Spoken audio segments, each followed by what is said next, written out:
موٹی پر سکے اٹھاتا اور پیالے کی طرح بنائے ہوئے ہاتھوں میں ڈال دیتا۔ ملاقاتی سکے لے کر جھکتا، سلام کرتا اور چل دیتا۔ کافی دیر بعد محمد امین کی باری آ گئی۔ وہ بادشاہ کے سامنے کھڑا تھا اور اس کی آنکھوں میں آنکھیں ڈال کر دیکھ رہا تھا۔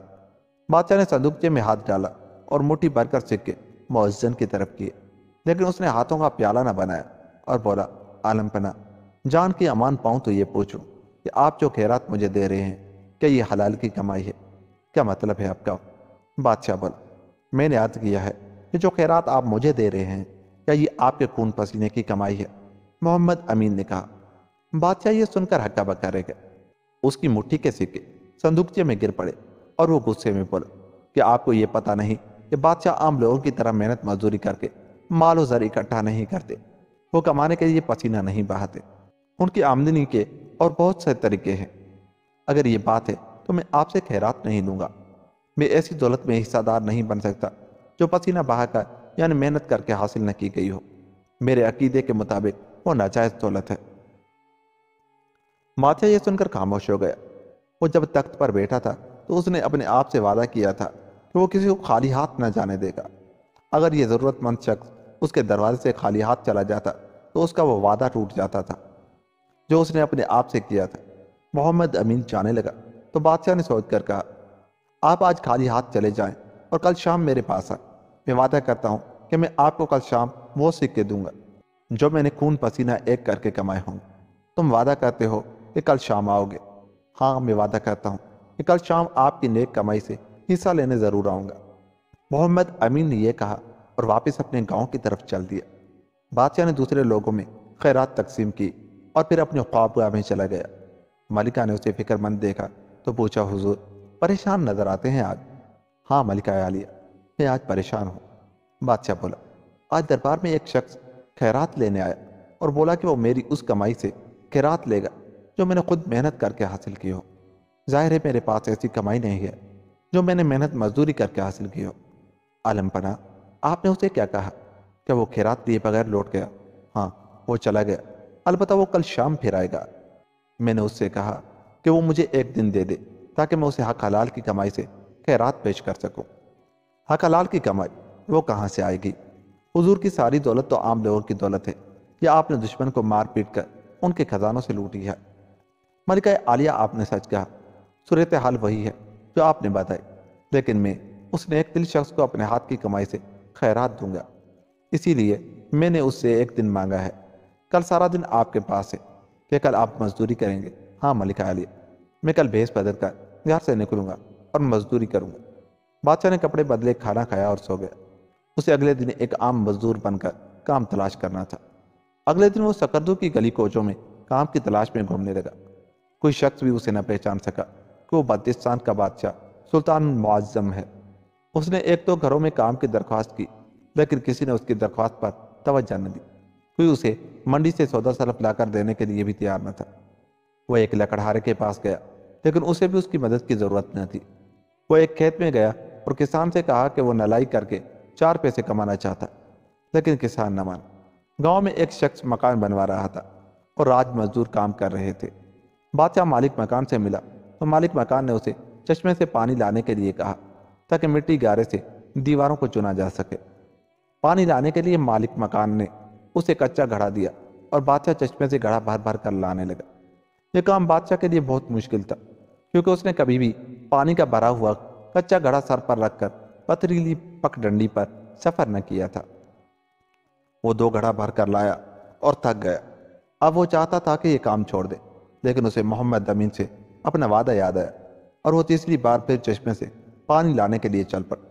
چوتھی بار وہ پانی لا رہا تھا تو تھکاوٹ کی وجہ سے اس کا پیر ڈگمگایا، گھڑا سر سے لڑکھا اور نیچے گر کر ٹوٹ گیا۔ مالک مکان کو سخت غصہ آیا، اس کا نقصان ہوا تھا۔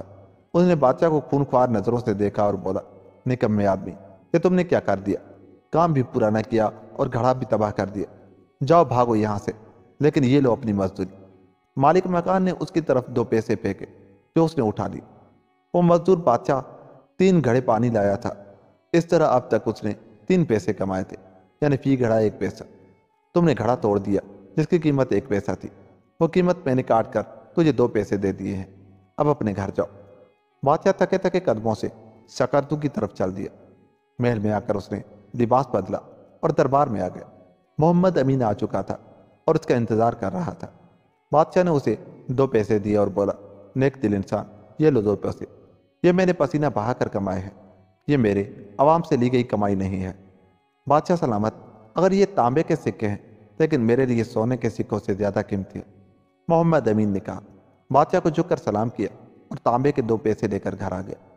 جب اس کی بیگم نے اپنے خاوند کو دیکھا تو خوش ہو کر آگے بڑھی اور دروازے پر کھڑی ہو کر بولی، بادشاہ سلامت نے آپ کو کیا دیا خیرات میں؟ محمد امین نے تانبے کے 2 سکے اس کی ہتھیلی پر رکھے اور بولا، بادشاہ نے اپنا وعدہ پورا کیا، اس نے آج خود مزدوری کر کے صرف 2 پیسے کمائے جو اس نے مجھے دے دی۔ یہ سکے اب آپ کے پاس ہیں، ان کو جس طرح چاہو خرچ کرو۔ میں اذان دیکھنے کے لیے مسجد کی طرف جا رہا ہوں کیونکہ اذان کا وقت ہو گیا ہے۔ یہ کہہ کر محمد امین مسجد کی طرف چل دیا۔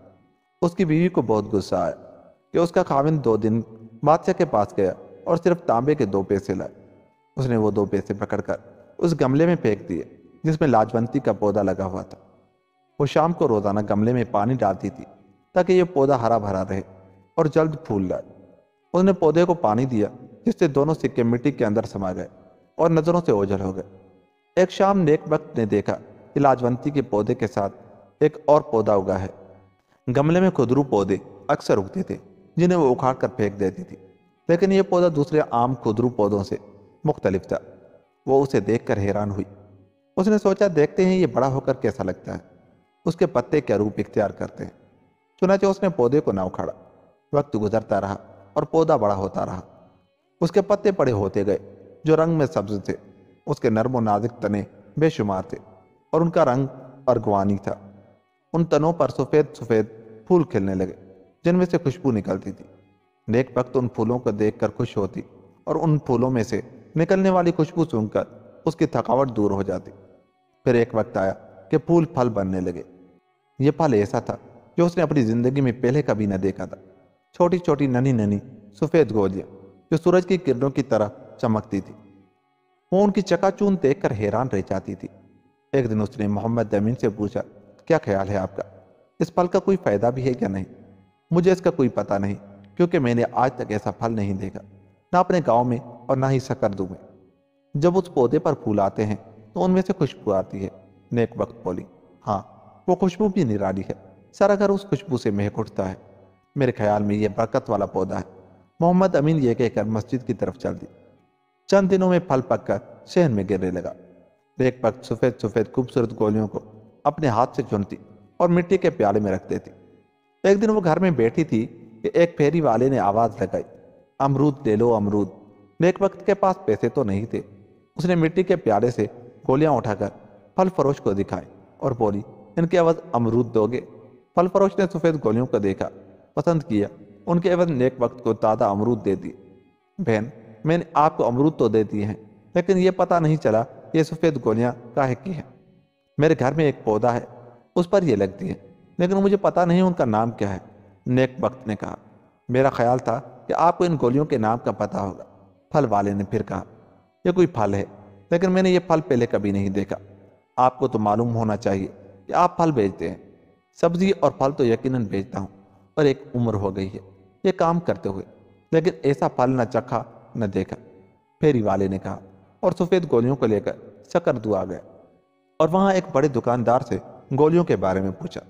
بڑے دکاندار نے سفید گولیوں کو دیکھ کر حیرت سے کہا، کہاں سے ملا یہ پھل تجھے؟ میں قریبی گاؤں گیا تھا، وہاں موزن محمد امین کی بیوی نے یہ سفید گولیاں دی اور میں نے ان کے عوض اسے امرود دیے۔ پھیری والا بولا، ٹھیک ہے، اور تم کچھ سودا لینا چاہو تو میں ان گولیوں کے عوض دینے کو تیار ہوں۔ دکاندار نے کہا، مجھے ان کے عوض دال چاول اور کھانڈ دے دو۔ پھیری والے نے سفید گولیاں دکاندار کو دیتے ہوئے کہا۔ دکاندار گولیاں لے کر بہت خوش ہوا، لیکن اس نے اپنی خوشی ظاہر نہ ہونے دی اور پھیری والے کو دال چاول اور کھانڈ دے کر فارغ کر دیا۔ اب نیک وقت پھیری والے کو روزانہ سفید گولیاں دیتی اور ان کے عوض پھل یا سبزی لے لیتی۔ پھیری والا یہ گولیاں بڑے دکاندار کو دے دیتا اور اس سے سودا صرف خرید لیتا یا کبھی کبھار پیسے لے لیتا۔